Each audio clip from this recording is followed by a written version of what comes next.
Hello, welcome to the 2021 Legacy of Poetry. Noelle, would you like to introduce yourself first? My name is Noelle Breda Williams, and I'm the chair of the Department of English and Comparative Literature. All right, thank you. And I'm Annette Nellen. I'm a professor in the College of Business and got involved with starting Legacy of Poetry back in 2007. It's actually something we started tied to the university's sesquicentennial or 150th anniversary.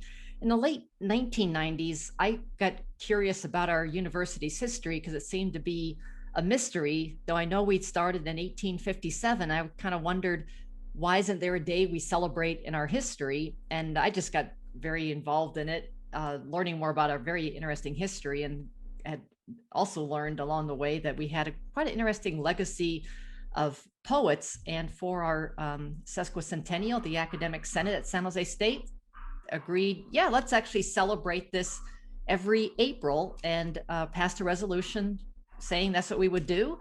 And Professor Saldowski and Noelle's department so graciously really made this happen. I am a tax professor. I don't know a lot about poetry. I know a little bit about San Jose State history.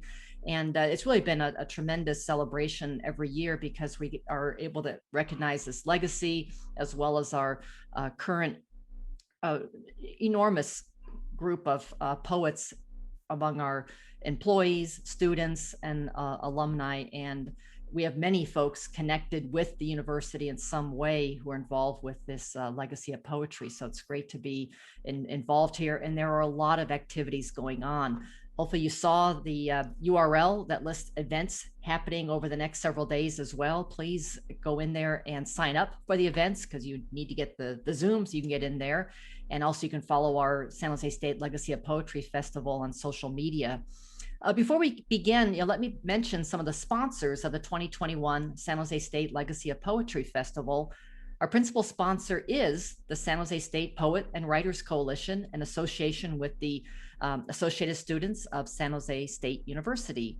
Also, we have the San Jose State English and Comparative Literature Department, the Diasporic People's Writing Collective, Read Magazine, published by students at San Jose State, and Poetry Center San Jose, in association with the Poet and Writers, Inc.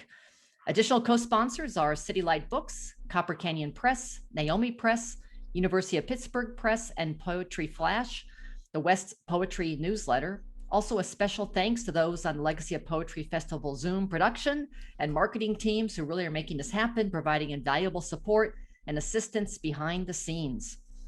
Noelle, as we get started here, and this our something we started in 2007, what's your favorite part of San Jose State Legacy of Poetry Day or Festival? Well, most years I say it's my favorite day because all these alumni and faculty come back to campus. But in the virtual world, one of the things I've really enjoyed, and this is now our second online Legacy of Poetry, is that you find out people all over campus that have a great love of poetry. And I'm really looking forward today to hearing our Provost's original poem. And I always love to hear from you because you know more about our 19th century poets than anyone in my department. So it's always great to learn more about that legacy. All right. Well, thank you. It is really an exciting activity. One key person in this legacy is an 1872 alum of the university, Edwin Markham. And I've had a Google alert set for him for years, and probably at least once a week, something pops up about Edwin Markham. There are many schools throughout the country named for him, and he's just very well known. We'll learn a little bit more about him today as well. It's also great to see so many alums, students, employees involved with this activity. Also, I think something very notable, and I know someone, I think it was the California Poet Laureate several years ago, when we said, oh, the president's going to be speaking next and reading a poem. And he said, wow, the president of the university is involved with Legacy of Poetry Day. And Ellen and I are like, yeah, every year the president of our university recites a poem. And we've had a few presidents since 2007, and they've all have come in and read a poem and very actively wanted to be involved. It's just a terrific activity. And along those lines, I am very pleased to introduce President Mary Papasian, who will be reading one of her favorite poems. And I do encourage you to also track down her April 6th blog post because she devoted it to her own legacy of poetry. President Papasian loves poetry. Not that they all didn't love poetry, but it's very clear this is certainly very key to her discipline. And it's great that every year the presidents have been actively involved in our Legacy of Poetry Day. So let me turn it over to, I think Clifton's going to get this video going of President Papasian. Hello, everyone, and thank you for supporting San Jose State's Legacy of Poetry Week.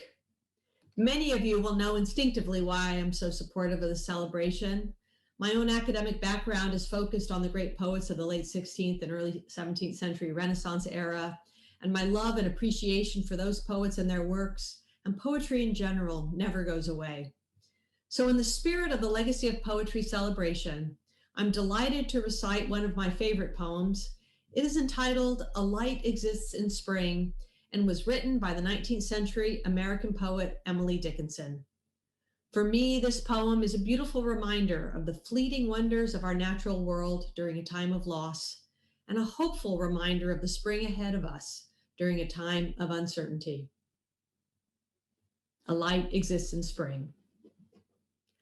A light exists in spring, not present on the year at any other period, when March is scarcely here. A color stands abroad on solitary fields that science cannot overtake, but human nature feels. It waits upon the lawn, it shows the furthest tree. Upon the furthest slope, you know, it almost speaks to you. Then, as horizons step or noons report away, without the formula of sound, it passes and we stay. A quality of loss affecting our content, as trade had suddenly encroached upon a sacrament. Congratulations to all those who continue to play a role in our legacy of poetry, and thank you all for supporting all of our humanities and arts programs. I'm always so proud to say that our president is also one of my department's faculty members, technically, and we would really love it. If she ever got tired of being president, she can come teach down in our department at any time. In honor of the celebration of San Jose State's Legacy of Poetry, I would like to read a poem by one of my former colleagues as a Lurie visiting professor in the English department and the former California Poet Laureate, Al Young. His poem, Ways and Ways to San Jose, which he wrote to help San Jose State celebrate its 150th anniversary in 2007, and which in turn honors two more of our SJSU poets. And by the way, you can get the full text of this in a 2007 edition of Read Magazine or on Professor Nellen's webpage. Ways and Ways to San Jose, in the spirit of Edwin Markham and Henry Mead Bland. And he begins with a piece by Edwin Markham's Outwitted. He drew a circle that shut me out, heretic, a rebel, a thing to flout, but love and I had the wit to win. We drew a circle that took him in. These endless ways to San Jose, ways and ways and ways and ways that start and end in the heart.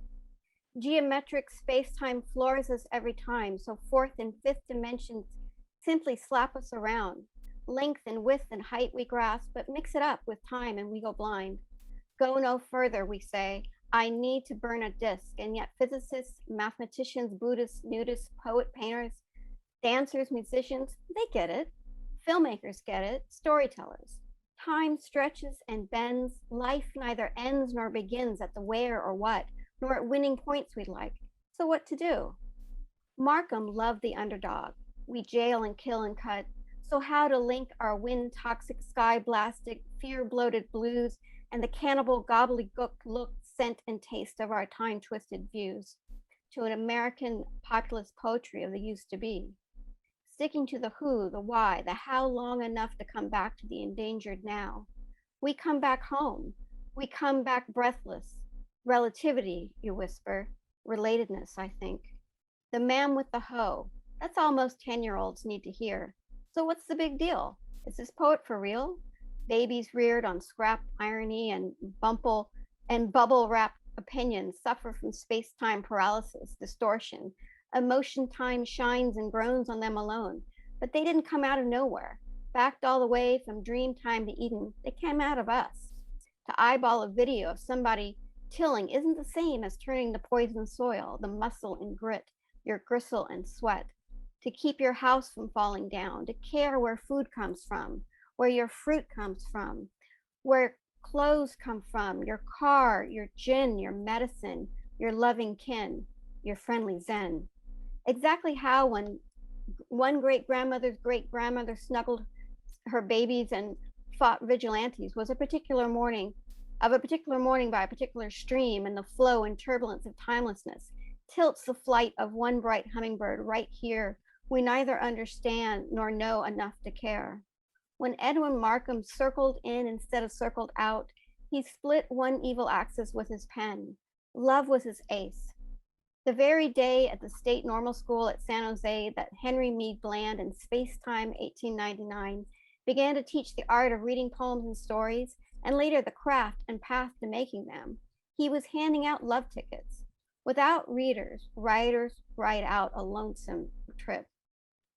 I'm the yellow of ripening grain, Bland the poet confided in Sierra and Pan, for which Markham penned the foreword. Let's hear it for the spirit that suspends and sustains us. Let's hear it for years, for the weight of all the centuries, the millennia it takes for us to get the feel again, and again, the length of each chain, the feel of each link that hooks us into each other. These endless ways to San Jose, ways and ways and ways and ways that start and end in the heart. Yeah, it's a terrific poem. It was great to have, actually, Al Young was there that celebration 2007 and read this poem that he had written for our sesquicentennial. Very nice. And on this, the Legacy of Poetry Day, it is celebrated in April, which I hope you all know is National Poetry Month. And we celebrate it close in time to April 23rd, which is actually Edwin Markham's birthday. I think it's also the birthday of Shakespeare. Well, you can correct me if I'm wrong on that. I don't know that one. Okay. Edwin Markham. Okay. And Edwin Markham, say, was in the class of 1872. And back at that time, we were not called San Jose State. We actually called the San Jose California Normal School. In 1869, we became the San Jose State Normal School. And normal school means that we were preparing folks to become teachers. And he had been a teacher and principal in the Bay Area, but in 1899, his poem, The Man with the Hoe, got published in the San Francisco Examiner by William Randolph Hearst, published in many papers after that. And it really caught the attention of the country because, as Edwin Markham wrote a lot of poetry, but he also wrote a lot about poetry. And one thing he said, you know, a poet can say in a few words what it might take a historian volumes and volumes to write. And that poem, The Man with the Hoe, really did capture what was going on in the late 1890s, where we're having an economic depression. As a tax professor, I want opportunity to throw in something tax-wise. They'd enacted an income tax only to find that it was unconstitutional. But you know, we had these very wealthy industrialists and really did not pay any tax. And it was just this, you know, little downtrodden person. And it was based on Millet's painting of A Man with a Hoe, which had been hanging in the Crocker home in San Francisco. And Markham had a chance to go look at it. He'd seen it before in a picture, but that then inspired him to write this very famous poem, The Man with the Hoe. One of the things I learned about that, actually, in reading a Wikipedia site on Markham, they cite your webpage where you cite I think a New York Times article where it mentions that he made $250,000. It's estimated he made $250,000 from that one poem. Right. And that just floors me. Yeah, and that was translated into 40 languages. We've occasionally in the past had somebody read it in Spanish when the librarians tracked down the version in Spanish. But he had cited that many times. I think he lived a fairly simple life, but Markham was very well known in literary circles, and just amazing. People just loved celebrity. Him. Yes, in his own time. And still today, because people still refer to him, which we'll get to more of that as well. Turn it back to you. It's interesting that, you know, a simple poem about a working man would lead to that kind of wealth. That's amazing. In addition, San Jose State's legacy, in addition to Markham, of course, and Bland, it's included so many students, alums, and employees, including Sandra McPherson, Lorna de Cervantes, Sally Ashton, a poet laureate of Santa Clara County, Erica Goss, Rochelle Escamilla, Persis Kareem, Ellen Sodowski, Nils Peterson, and many more that we're producing this year, even as brand new MFAs, like Rachel Crawford. We have so much creative talent at SJSU, both past and present. And now I'd like to introduce SJSU's own provost, Vincent Del Casino, reading a poem he wrote. Will there be a post to our new viral worlds? After polio, they said, medical technologies have put polio in the past. In 2020, another polio outbreak. It's small in Pakistan and Afghanistan.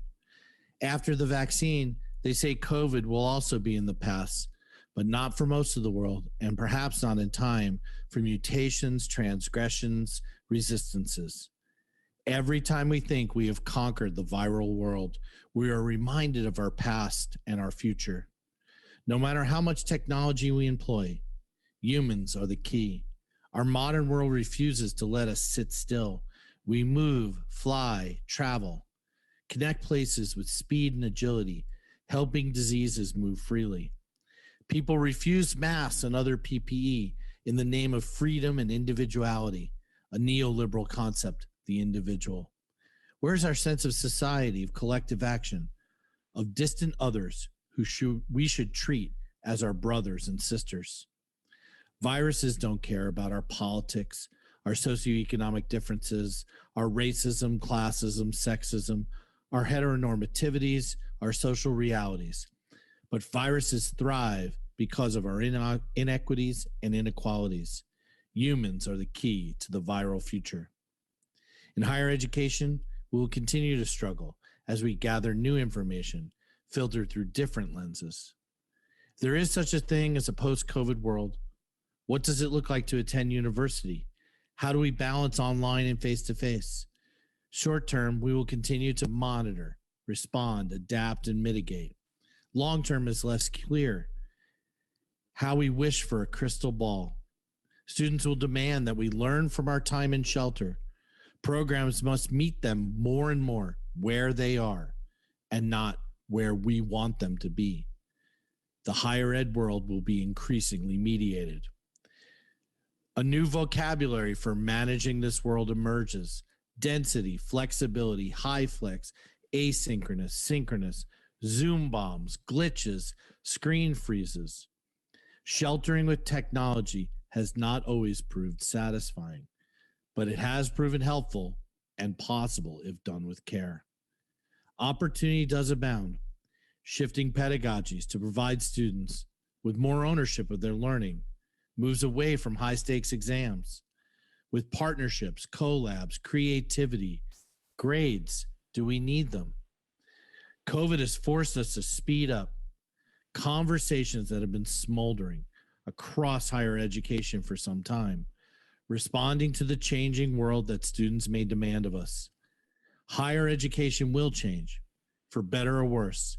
In making it better, we have to control our own fate by pushing ourselves and our boundaries, by thinking of increasing inclusion across the diversity of learners and spaces that are part of our everyday lives.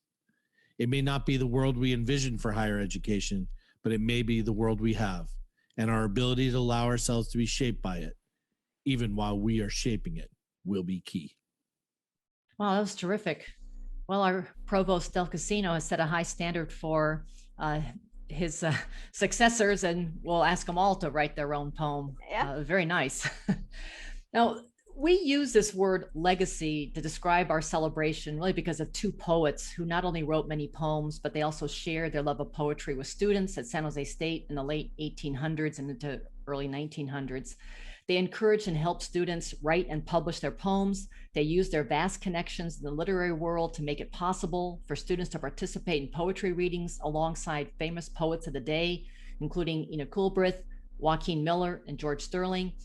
The two poets who created this legacy are our alum, Edwin Markham, famous for his poem, The Man with the Hoe, and Dr. Henry Mead Bland, who taught at San Jose State in the English department from 1899 to his death in 1931. For decades, two plaques are on Tower Hall, 2 out of 3 plaques that honor these two poets. I'd like now to introduce our San Jose State Senate Chair and Professor in the College of Education, Dr. Ravisha Methor, recognizing the Academic Senate's role in creating and supporting San Jose State legacy of poetry and reading a poem, actually followed by me reciting a famous quatrain of Edwin Markham that is also on the plaque on Tower Hall. Welcome to San Jose State Legacy of Poetry. I'm Annette Nellen. I'm a professor in the College of Business and had the honor of starting Legacy of Poetry back in 2007 as we were honoring our sesquicentennial. I'm kind of a historian of the campus and always find interesting tidbits. We have a lot of tidbits about an incredible legacy of poetry that continues to be built year after year. It's just amazing. I am actually going to read a poem that is actually on a plaque inscribed on Tower Hall by one of our most famous alums and really the start of this legacy of poetry by Edwin Markham, who graduated from the normal school at the time was called the California State Normal School. And so he went on to become a teacher, but he loved studying and writing poems and wrote many, many books. I'm going to read this quatrain that's, again, posted on Tower Hall on one of the plaques. I hope you go track it down someday. And he had it published in 1915 in one of his books called The Shoes of Happiness and Other Poems. Outwitted. He drew a circle that shut me out, heretic, rebel, a thing to flout. But love and I had the wit to win. We drew a circle that took him in. I'm now pleased to introduce Ravisha Methor, and Ravisha is a professor in the College of Education, and she is the chair of the Academic Senate, which is a big supporter of San Jose State Legacy of Poetry. Professor Methor, thank you very much for being here. Thank you, Annette.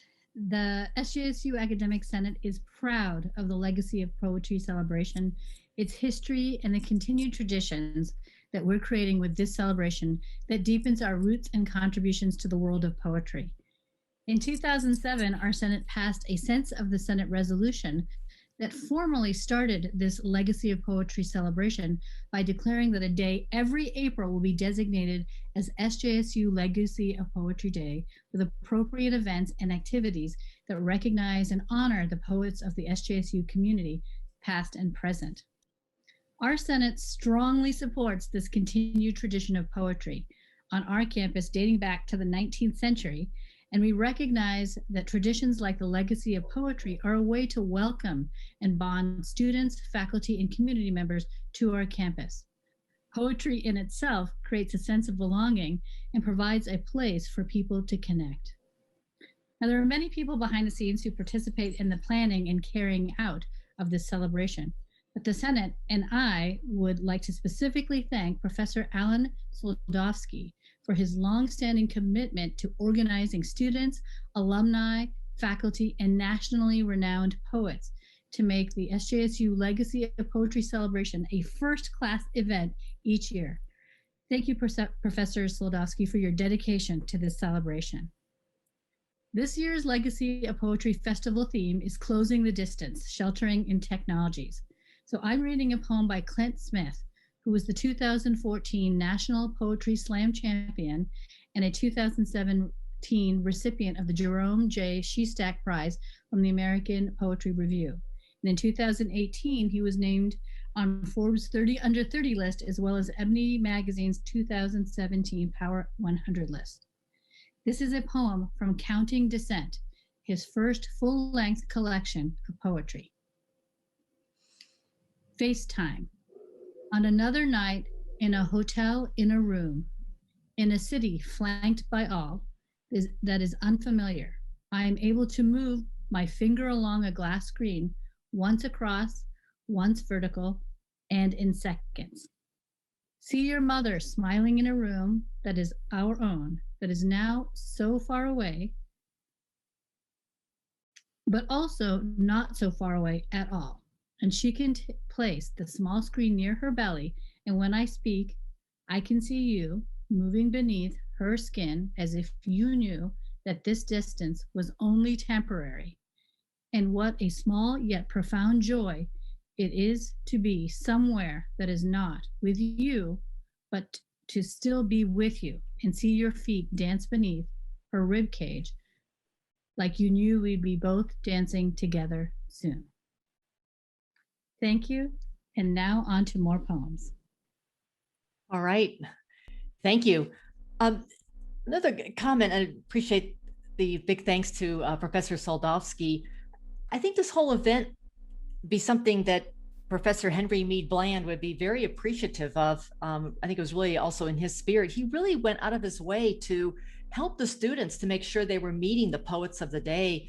He would even have, working with Edwin Markham, they were good friends, they would hold these annual events at Villa Montavo, and they would have poets and the students there reading together.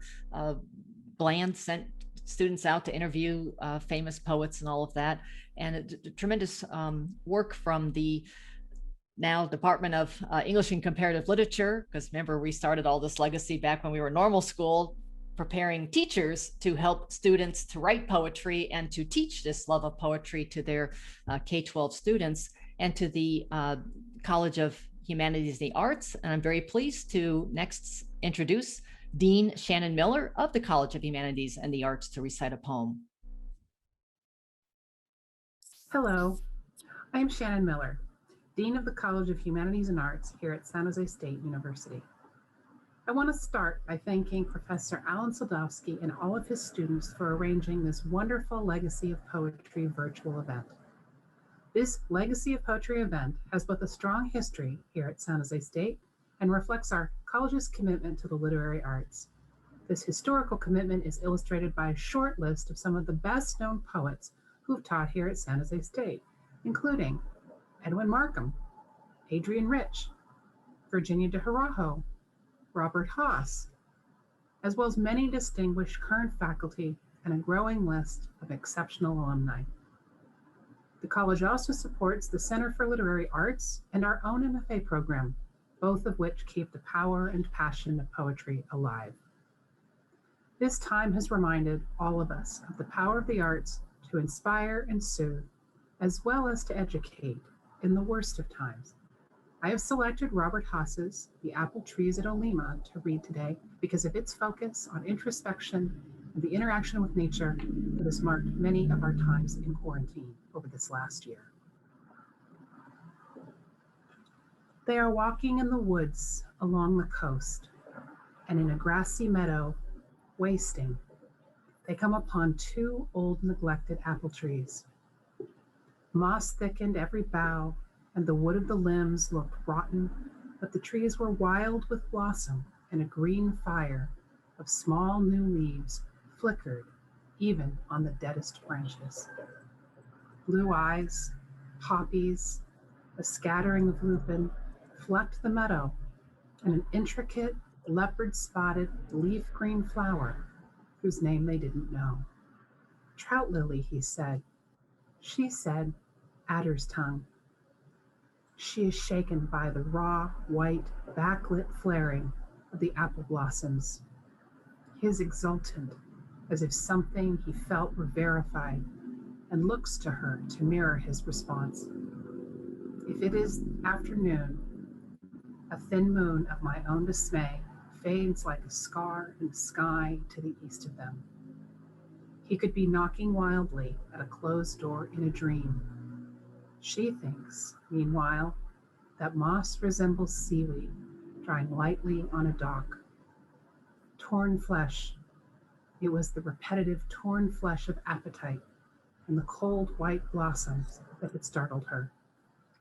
Now they seem tender, and where she was repelled, she takes the measure of the trees and lets them in. But he no longer has the apple trees. This is as sad or happy as the tide going out or coming in at sunset. The light catching in the spray that spooms up on the reef is the color of the lesser finch, they notice, now flashing dull gold in the light above the field. They admire the bird together. It draws them closer, and they start to walk again. A small boy wanders corridors of a hotel that way. Behind one door, a maid. Behind another one, a man in striped pajamas shaving. He holds the number of his room close to the center of his mind, gravely and delicately, as if it were the key. And then he wanders among strangers all he wants. Shannon mentioned the Center for Literary Arts, and that's been a major way that we've brought, and actually that was, Alan Sadowski is one of the founders of that center, and that since that time has been bringing major poets to campus and major writers of all kinds. So they've really, that's helped us follow in that tradition that you mentioned, that legacy. You also mentioned Villa Montalvo, and that is the home of Senator James Phelan. And to this day, his actual financial legacy funds creative writing awards for San Jose State students. And we're just, we're judging those this week, actually. Mr. Markham judged student poetry contests and contributed poems to The Quill, which was a literary journal started by Dr. Blandon's students in 1925, and is still published today by students in our English 133 class as Read Magazine. I just want to, I think we're coming to the near end of our time. So I just want to welcome everyone to this whole week worth of events, and which includes many more events this week.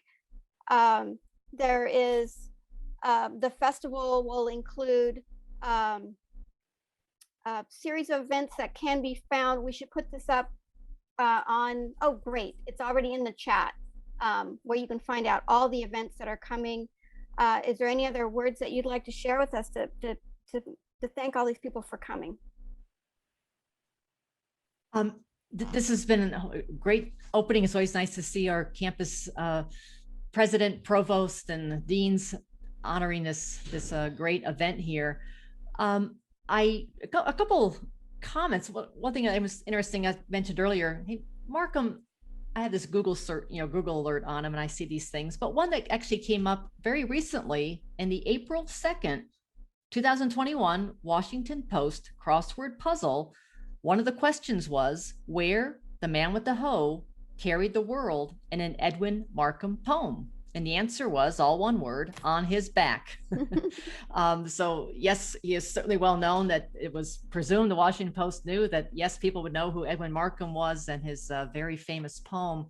I'll also just quickly note, I also occasionally track down on eBay or other places where they might be selling some interesting Markham or Bland memorabilia. Nice. And one year actually picked up, which I've only seen listed once. It's called Edmund Markham on Mount Olympus, Poems and Programs for Schools. And it was published by the New York City School District as explaining how you celebrate Edwin Markham's birthday at different grade levels in the school. I mean, this is certainly a very well-known person. When he entered the literary world after his publication of The Man with the Hoe, he did move to Staten Island in New York. And I've read that on his birthday, April 23rd, that the school children would throw rose petals out on his lawn, which I'm not sure how many alums have that honor of that people are recognizing their birthday in that way. Also, I live very close to one of the Markham avenues that exists in this world, is one in San Jose. And for inspiration, sometimes when I'm out jogging, I make sure I make it up and down Markham Avenue. Nice. I want to thank everybody involved with getting this kicked off. Noelle's been great co-emceeing this kickoff with you, and I hope everybody does go to that website, get signed up for events. There was really a terrific assortment of activities here. Take advantage of all of these activities here. Thank you very much, everybody.